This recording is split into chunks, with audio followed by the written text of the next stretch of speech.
Осталось тянуть 143 дня. Дрянь какая-то. ЗК отвратительный. Отвратительный сам себе. Бежать куда-нибудь. Ау! Завтра рано вставать. На работу. НПС. Не хочется выходить из вагончика. Хорошо по прямой. Честный и открытый бой. Все за спиной. 7 человек. Мужеложество.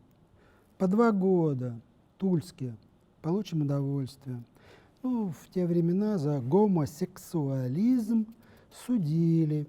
И вот 7 парней, такого несколько девственного, девичьего, вернее, содержания, миловидные, получили по 2 года.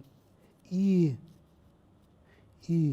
чувствовали себя как-то, ну, давайте назовем это бодро, в ситуации ледяной Сибири.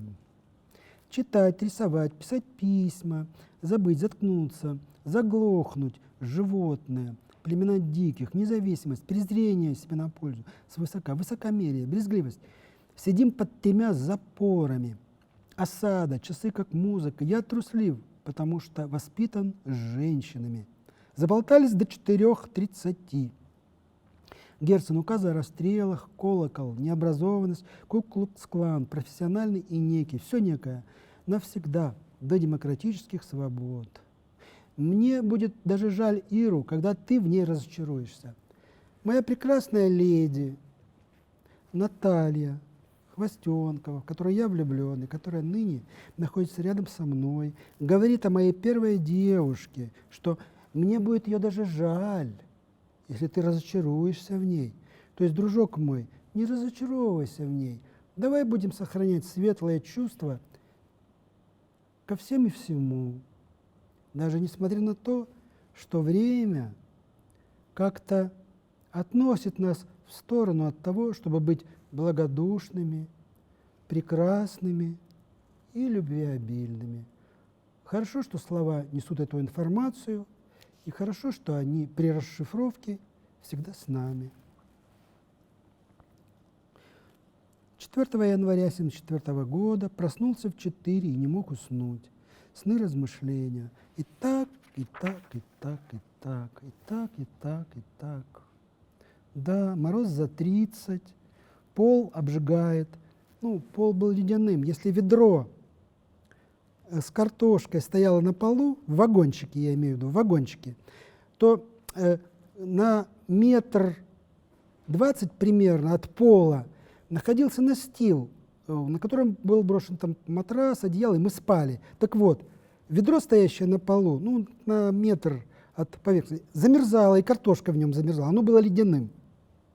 Вот такая вот неравномерность температуры. Ну, под потолком вообще как-то все было не очень уютно.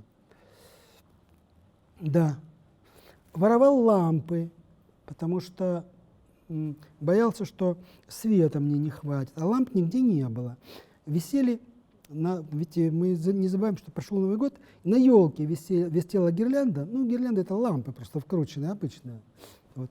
И я ходил ночью, вывинчивал их, чтобы у меня был некий запас, на всякий случай, потому что их взять было негде. Принес вот 8 ламп. Ничем не занимаемся, нервный шок, напарник спецкомендант. Моим напарником, я сторож, а на смену мне приходит другой сторож. Только я уголовник, а он милиционер. И по статусу социальному я зло, а он добро. И мы, в принципе, можем подавать друг другу руки. Ну и слава богу. Вот я жду ответа из суда РСФСР.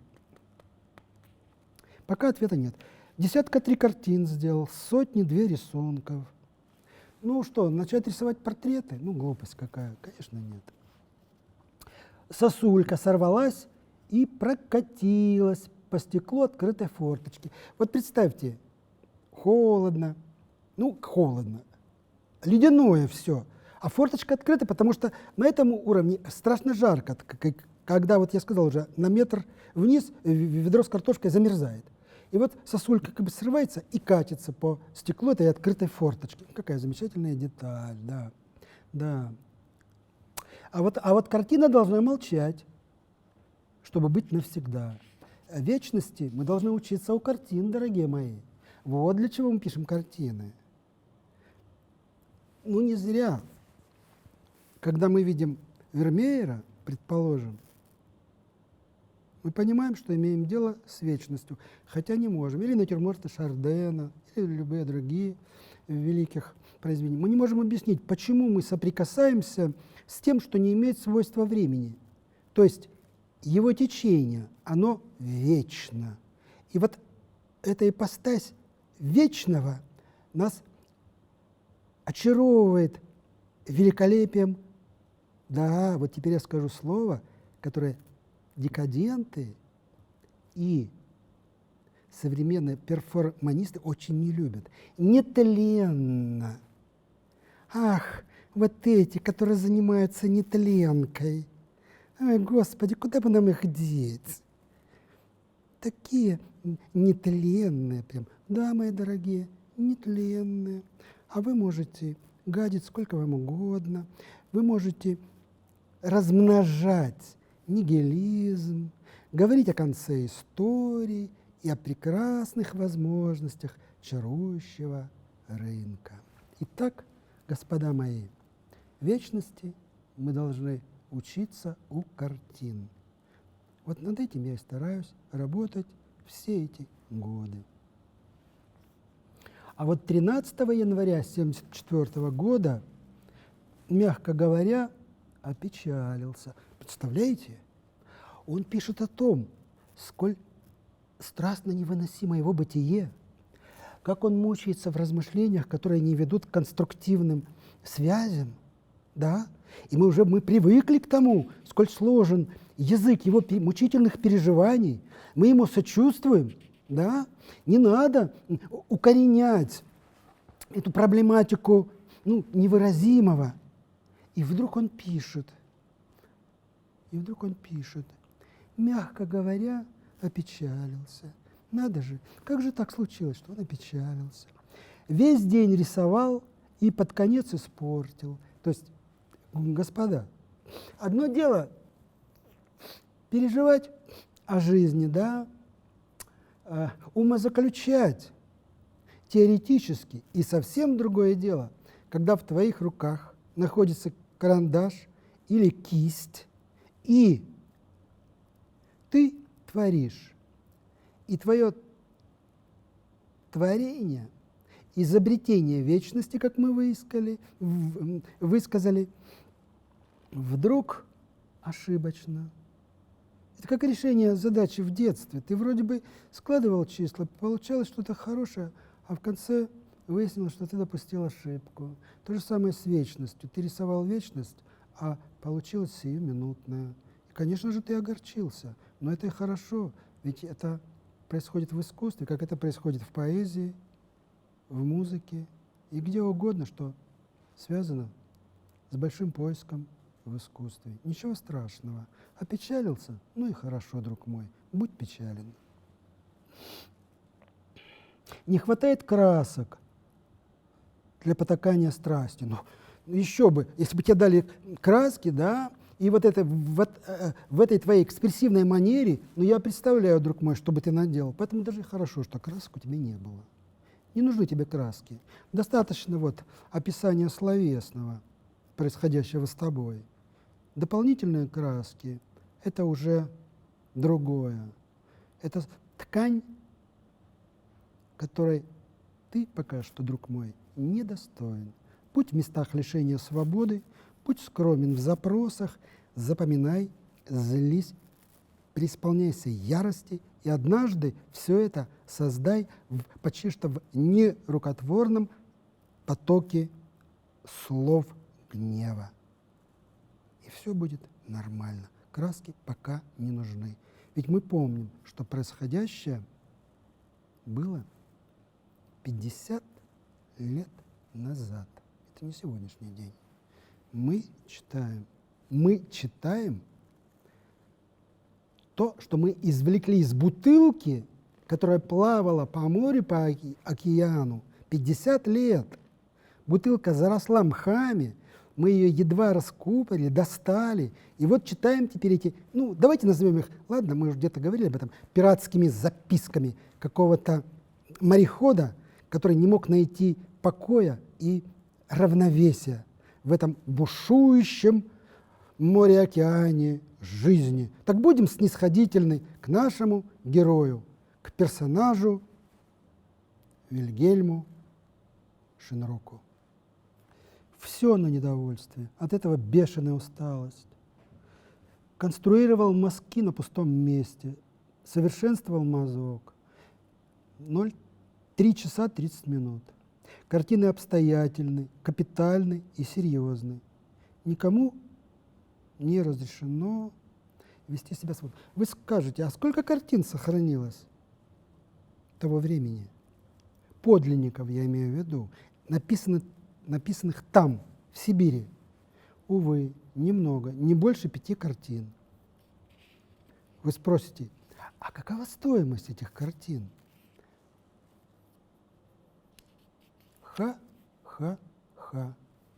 Какова стоимость слов, написанных по поводу той давно прошедшей жизни? Если они имеют свойство как-то воздействовать на вас, большое вам спасибо. Всего доброго. До встречи, друзья мои.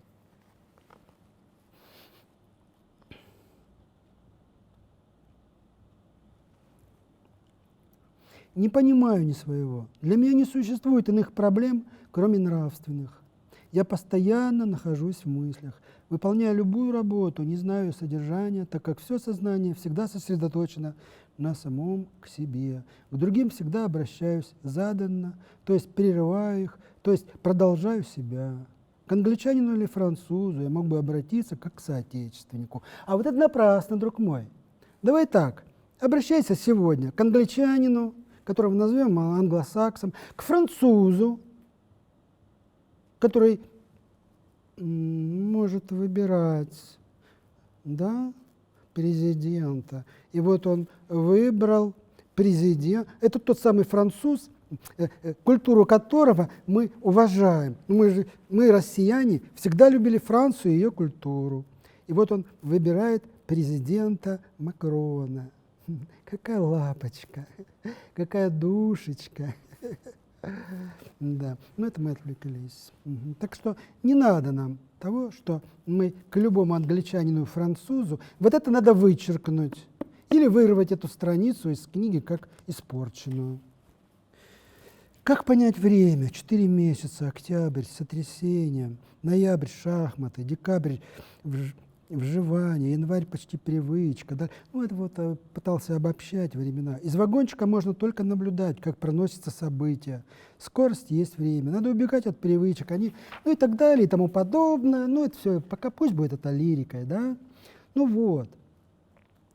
Бичи, получка водка. Начальник предложил сотрудничать. Представляете, вот этот вот милиционер, ну, мой напарник по труду, предложил сотрудничать. Ну, сотрудничать в кавычках. Чем-то произвел на него обратное впечатление. То есть я вдруг ему понравился. Ну, надо же. Что же на моей морде написано такое, что как-то расположила власть имущего к изображенному на моей физиономии. Да. Обещает зарплату 80-90 рублей. Ой, это зарплата почти как на воле. В конторе вывернул лампу и, кажется, заметил. Пока я воровал в конторе лампу, кто-то там открыл где-то дверь-то и заметил, что я ее выкручиваю. Черт побери, какое неудобство, а? Я боюсь, что милости этого азиата могут кончиться. Ну, похоже, что он был азиатом, мой напарник-милиционер. Да, да. А вот, ой, смотрите, 0,3 часа 45 минут, без 15 минут 4. Стихи, узоры, укоры прозе, прорезиненные стихи, недостаточность ненависти, покой в реваншизме, убить наповал или сбить с ног одно и то же, улыбка и смех, хитрость и справедливость. То есть, как мы стираем начало и конец слов, чтобы только серединами пользоваться, знаете, как вот в яблоке там, или в персике, вот ценна кость, а весь этот, вот вся эта мякоть, что сверху, она для еды, для обмена веществ, но это не суть, плод.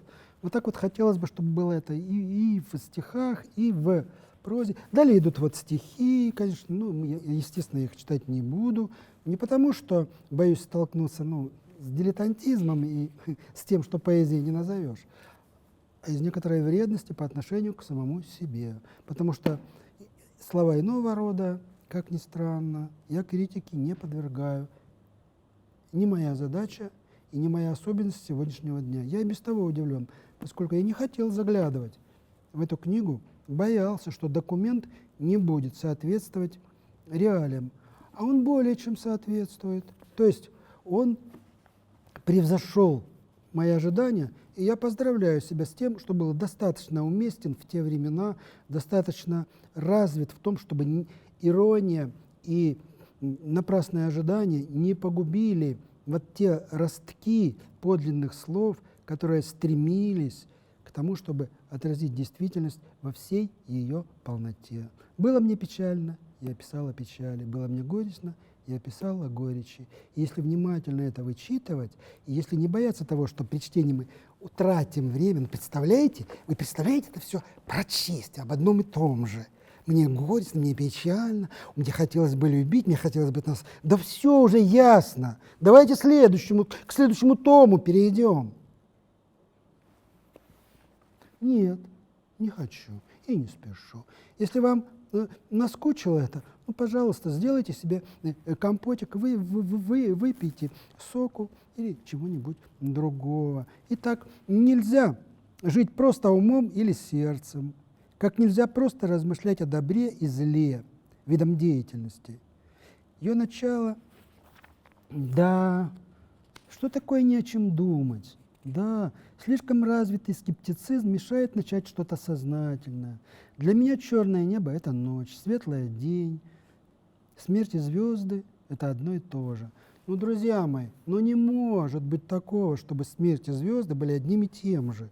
Да, мы все состоим там из атомов, из этих кварков, мезонов, пемезонов. Мы же существуем в плоскости чисто житейского, человечного. И давайте будем оставаться людьми и не растворяться в межзвездной пыли, ладно? А если будем растворяться, то с верой в то, что там господствует разум гораздо более великий, чем тот, который присущ человеческой индивидуальности. Память многих плоха тем, что они вспоминают не случай, а воспоминания о нем, повторения, механически, без мыслей и чувств. Писал Воротникову и Леше, через час топить печь, расходую его на письмо до хужего.